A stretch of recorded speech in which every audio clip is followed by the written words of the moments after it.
एक बार फिर आपके और हमारे प्यारे शक्तिमान फिर से दुनिया को बचाने के लिए आगे आ गए हैं और इस बार ईरान के लोगों के लिए, जैसे अभी कुछ दिन पहले उन्होंने वेनेजुएला को बचाया और अब ईरान की बारी है। तो पहले मैं आपको मुख्य खबर बता देता हूँ। गुरुवार शाम को तेहरान और दूसरे सबसे बड़े शहर मसद में शांतिपूर्ण प्रदर्शन हो रहा था, जिन्हें सुरक्षा बलों ने तितर बितर करने के लिए एक्शन का सहारा लिया और बाद में देश भर में इंटरनेट जो है वो ठप हो गया। सूचना मिली कि प्रदर्शनकारियों ने ईरान के सर्वोच्च नेता आयतुल्ला अली खामेनी को पद से हटाने और पुराने शाह के निकाले गए बेटे रजा पहलवी की वापसी की मांग की और रजा पहलवी भी अपने समर्थकों से सड़क पर उतरने का आग्रह कर चुके हैं, जिसका नतीजा अब पूरी दुनिया देख रही है।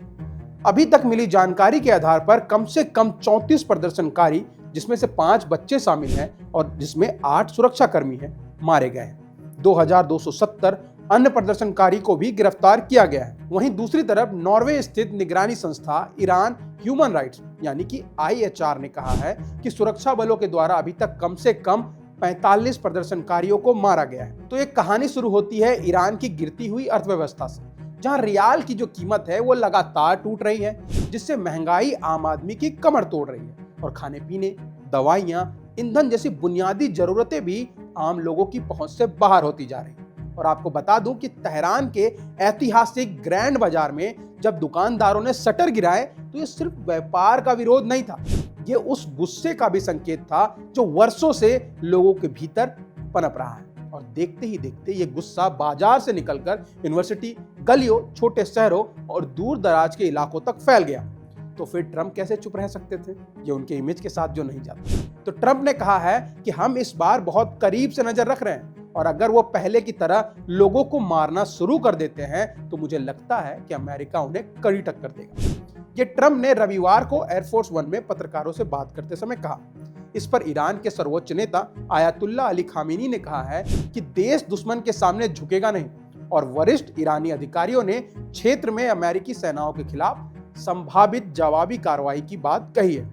इस पर युवा, महिलाओं और मजदूर, इसके साथ साथ छात्र जो सड़क पर उतरे हैं, वो यही सवाल पूछ रहे हैं कि अगर देश जो है वो इतना मजबूत है तो आम आदमी इतना कमजोर क्यों हो गया है। विरोध की आग इतनी तेजी से फैली है कि सरकार को इंटरनेट और मोबाइल नेटवर्क को बंद करना पड़ा है ताकि लोग एक दूसरे से जुड़ ना सके और दुनिया तक तस्वीरें ना पहुंचे। लेकिन डिजिटल ब्लैकआउट भी इस गुस्से को थाम नहीं सका, क्योंकि ये गुस्सा अब सिर्फ महंगाई का नहीं है बल्कि सिस्टम पर टूटे भरोसे का है। कई शहरों में नारे सिर्फ रोटी या रोजगार तक सीमित नहीं रहे बल्कि सत्ता, नेतृत्व और भविष्य को लेकर खुली चुनौती में बदल गया है। हालांकि ईरान के राष्ट्रपति ने गृह मंत्रालय को प्रदर्शनकारियों के प्रति विनम्र और जिम्मेदार रवैया अपनाने का निर्देश दिया है और कहा है कि बलपूर्वक तरीके से समाज को समझाया या शांत नहीं किया जा सकता। लेकिन इस बीच लगातार अंतर्राष्ट्रीय राजनीति जो है वो आग में हवा डालने का काम कर रही है।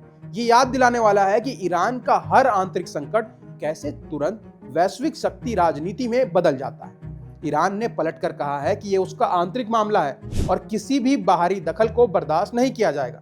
लेकिन सच्चाई यह है कि ईरान की अर्थव्यवस्था वर्षों से प्रतिबंधों, अलगाव और खराब रणनीति का दबाव झेल रही है। तेल बेचने की जो सीमाएं लगाई गई हैं, बैंकिंग सिस्टम पर जो रोक लगाई गई है और विदेशी निवेश का जो सूखा है, अब इन सब का बड़ा बोझ सीधे आम नागरिक के जेब पर पड़ रहा है। और यही कारण है कि आज का जो विरोध है वो सिर्फ राजनीतिक नहीं बल्कि सामाजिक विस्फोट जैसा दिख रहा है। अब सवाल उठता है कि इससे भारत का क्या लेना देना है? तो जवाब है बहुत ज्यादा, क्योंकि ईरान सिर्फ मध्य पूर्व का एक देश नहीं है बल्कि ऊर्जा, व्यापार और रणनीति के लिहाज से भारत के लिए अहम कड़ी बन गया है। ईरान तेल और गैस का बड़ा स्रोत है और वहां अस्थिरता का सीधा असर वैश्विक तेल कीमतों पर पड़ता है, जिसका मतलब है कि भारत जैसे देश में पेट्रोल और डीजल महंगा होगा, क्योंकि जब भी क्रूड की कीमत 5 से 10 डॉलर भी बढ़ती है तो भारत का आयात बिल हजारों डॉलर से बढ़ जाता है, जिसका सीधा असर पेट्रोल डीजल की कीमतों, ट्रांसपोर्ट लागत, महंगाई पर पड़ता है। यही वजह है कि ईरान में शुरू हुआ यह विरोध प्रदर्शन भारत के नीति निर्माताओं के लिए भी चिंता का विषय है। इसके अलावा स्ट्रेट ऑफ हॉर्मुज भी दुनिया के सबसे बड़ा हिस्सा है जहां से तेल गुजरता है और ईरान इस क्षेत्र में एक निर्णायक भूमिका निभाता है और अगर तनाव बढ़ता है तो ये मार्ग सीधे तौर पर बाधित होगा और भारत की ऊर्जा सुरक्षा खतरे में पड़ सकती है। साथ ही ईरान में पढ़ने वाले भारतीय छात्र, काम करने वाले नागरिक और धार्मिक यात्राओं से जुड़े लोग भी इस अस्थिरता का सीधा प्रभाव झेलेंगे। यही वजह है कि भारत ने सावधानी बरतते हुए अपने नागरिकों को सतर्क रहने की सलाह दी है और स्थिति पर नजर बनाए हुए है। इस पूरे घटनाक्रम में एक बड़ी सच्चाई उभर कर सामने आती है कि जब किसी देश की अर्थव्यवस्था आम आदमी की उम्मीदों को तोड़ती है तो विरोध जो है वो सिर्फ नारों तक नहीं रहता, वो भविष्य की लड़ाई बन जाता है। और जब ऐसा विरोध अंतर्राष्ट्रीय राजनीति, प्रतिबंधों और महाशक्ति की बयानबाजी से जुड़ जाता है तो मामला सिर्फ एक देश तक सीमित रह ही नहीं सकता, क्योंकि पिछले कुछ सालों में हम लोगों ने देखा है कि कैसे एक एक करके देशों में तख्तापलट हुआ है और इसका सीधा असर उस देश की स्थिति पर है।